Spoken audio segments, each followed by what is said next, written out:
ಶಿಕ್ಷಣ ಸಂಸ್ಥೆಗಳು ಇಡೀ ದೇಶದಾದ್ಯಂತ ಇದು ಸದ್ಯದ ಪರಿಸ್ಥಿತಿಯಲ್ಲಿ ಶಿಕ್ಷಣ ಸಂಸ್ಥೆಗಳಂತ ಹೇಳಿದ್ರೆ ಒಂದು ಲಾಭ ಗಳಿಸುವ ಕೇಂದ್ರಗಳು.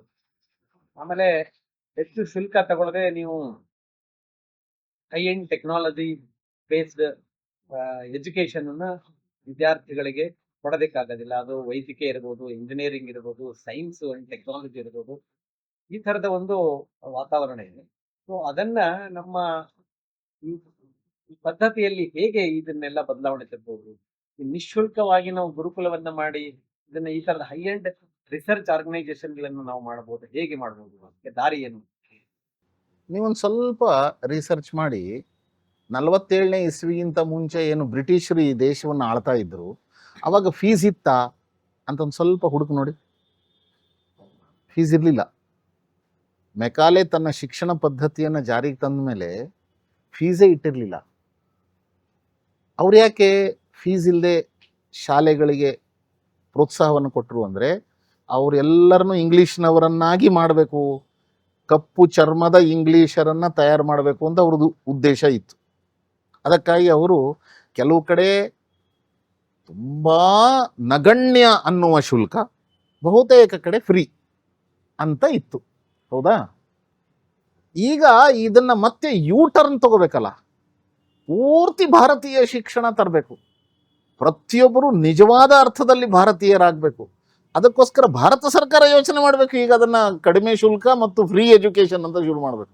ಅದಕ್ಕೆ ಈ ರೀತಿ ಇದನ್ನು affordable education should be affordable, ಇದು NEPಯ ಉದ್ದೇಶ. ಇದು ಆಕ್ಸೆಸಬಲ್, ಇನ್ಕ್ಲೂಸಿವ್, ಅಫೋರ್ಡಬಲ್, ಅಕೌಂಟಬಲ್, ಇದೆಲ್ಲವೂ ರಾಷ್ಟ್ರೀಯ ಶಿಕ್ಷಣ ನೀತಿಯ ಉದ್ದೇಶಗಳಿದೆ. ಹೀಗಾಗಬೇಕು ಅಂತಂದರೆ ಸರ್ಕಾರ ಮತ್ತು ಸಮಾಜ ಎರಡೂ ಸೇರಿ ಯೋಚನೆಯನ್ನು ಮಾಡಬೇಕು.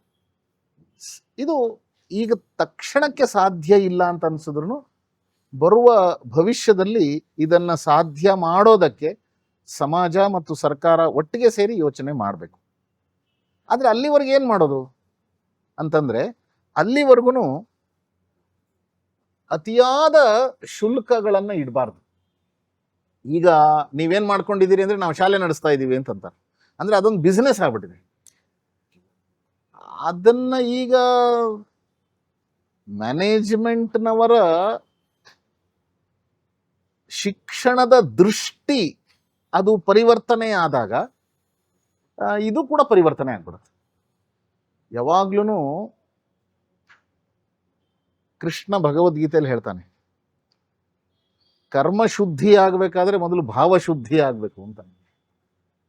ದೃಷ್ಟಿ ಪರಿವರ್ತನೆ ಆಗಿಬಿಟ್ರೆ ವ್ಯವಹಾರದಲ್ಲಿ ಪರಿವರ್ತನೆ ತರೋದೇನು ಕಷ್ಟ ಆಗಲ್ಲ. ಈಗ ತುಮಕೂರಿನಲ್ಲಿ ಸಿದ್ಧಗಂಗಾ ಮಠದ ವತಿಯಿಂದ ಅನ್ನದಾನ ಮತ್ತು ಅನ್ನದಾಸೋಹ ಮತ್ತು ಶಿಕ್ಷಣದ ದಾಸೋಹ ನಡೀತಾ ಇದೆಯಲ್ಲ, ಆ ಥರ ವೀರಶೈವ ಲಿಂಗಾಯತ ಮಠಗಳು ಎಷ್ಟು ದೊಡ್ಡ ಪ್ರಮಾಣದಲ್ಲಿ ಈ ರೀತಿ ಮಾನವ ಸೇವೆಯನ್ನು ಮಾಡ್ತಾ ಇದ್ದಾವೆ. ಹೀಗಾಗಿ ಮಠಗಳಿಗೆ ಸಾಧ್ಯವಾಗ್ತಾ ಇದೆ. ಹಾಗೆ ಕೇವಲ ವೀರಶೈವ ಲಿಂಗಾಯತ ಮಠಗಳು ಮಾತ್ರ ಅಲ್ಲ, ಅನೇಕ ಮಠಗಳು, ಎಲ್ಲ ಜಾತಿ ಸಮುದಾಯಗಳಲ್ಲೂ ಮಠಗಳು ಈ ಕೆಲಸವನ್ನು ಮಾಡ್ತಾ ಇದ್ದಾವಲ್ಲ. ಈ ರೀತಿ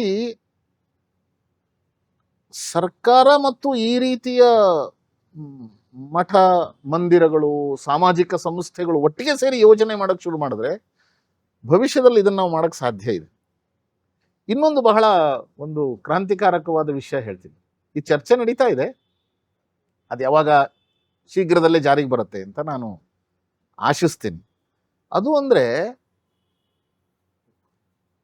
12 ವರ್ಷ ಬೇಕೇ ನಮಗೆ ಸೆಕೆಂಡ್ PUC ಸಿಲೆಬಸ್ಸನ್ನು ಅರ್ಥ ಮಾಡ್ಕೊಳ್ಳೋದಕ್ಕೆ, ತಿಳ್ಕೊಳ್ಳೋದಕ್ಕೆ 12 ವರ್ಷ ಖರ್ಚು ಮಾಡಬೇಕೆ ನಾವು ಅನ್ನೋದು ಪ್ರಶ್ನೆ ಇದೆ.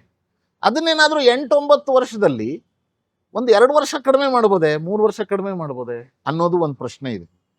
ಅದಕ್ಕೆ ಶಿಕ್ಷಣ ತಜ್ಞರು ಅದಕ್ಕೆ ಕೆಲಸ ಮಾಡ್ತಾ ಇದ್ದಾರೆ. 12ನೇ ತರಗತಿಯವರೆಗೆ ಇರುವ ಸಿಲೆಬಸ್ಸನ್ನು ನಾವು 10ನೇ ತರಗತಿಯ ಒಳಗಡೆ ಮುಗಿಸ್ಕೊಂಡ್ಬಿಡ್ಬೇಕು. ಅಸಾಧ್ಯ ಇದೆ.